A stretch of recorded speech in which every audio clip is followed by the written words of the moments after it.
Protestants, musulmans, juifs, bouddhistes, catholiques, bref, toutes les communautés religieuses sont représentées ici à Créteil et très souvent, ils se sont soutenus mutuellement pour que cela soit possible. Nous avons été à la rencontre des différents représentants de ces communautés religieuses. Un vrai exemple à suivre, regardez.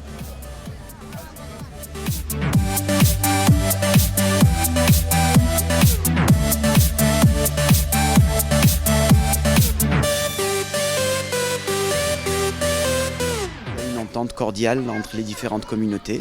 Je crois qu'avec ce qu'on a vécu en juillet 2014, c'est une ville quand même qui a été épargnée de tout ce qui a pu se passer à Paris ou à Sarcelles ou ailleurs. Et ça, il faut rendre hommage d'abord au maire de la ville et puis à l'intelligence des hommes.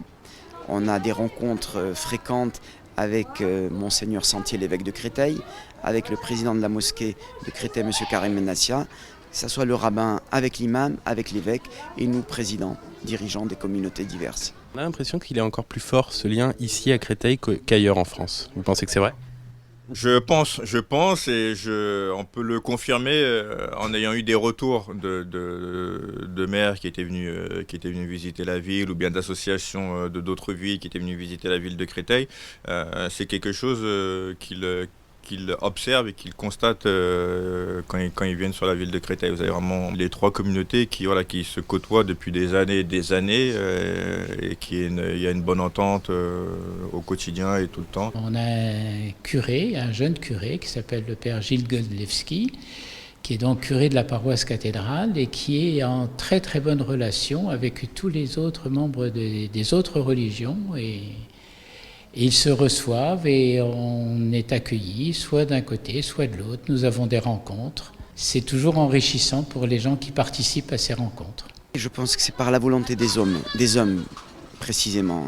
Je crois que tout doit passer par le dialogue et éviter l'ignorance de l'autre, établir des tables rondes, se rencontrer, se rendre visite et éviter tout amalgame.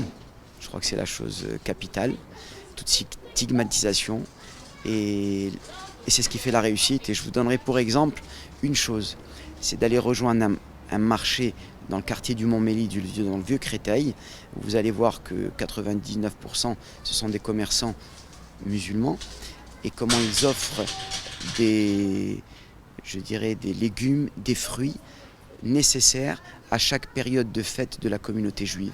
Il y a même un soutien, j'ai vu, parce que par exemple cette nouvelle cathédrale qui a été inaugurée dimanche dernier, vous avez soutenu le projet également ? Oui, bien évidemment. Ils ont soutenu le projet de la mosquée de Créteil qui était le seul culte sur la ville qui n'avait pas de lieu de culte digne de ce nom. Donc il était logique d'une part, de par les relations qu'on entretient avec eux, et d'autre part aussi leur soutien bien évidemment, que la mosquée aussi s'implique et puis soutienne du mieux qu'elle pouvait le projet de la cathédrale. Cette cathédrale, elle est ouverte à tout le monde, aussi bien aux catholiques, mais également à tous les autres. Il y a vraiment tout qui est mis en place pour permettre de vivre ensemble justement. Donc un travail du maire sur plusieurs années qui a, par la mise en place de différentes choses, qui a permis non seulement ce vivre ensemble là, mais cette qualité de vie. On n'a jamais eu ni de graffiti, ni de crachat. Et je vous dis, c'est un quartier populaire, le Montmély, et on ne peut pas ne pas rejoindre ce quartier sans passer par la synagogue.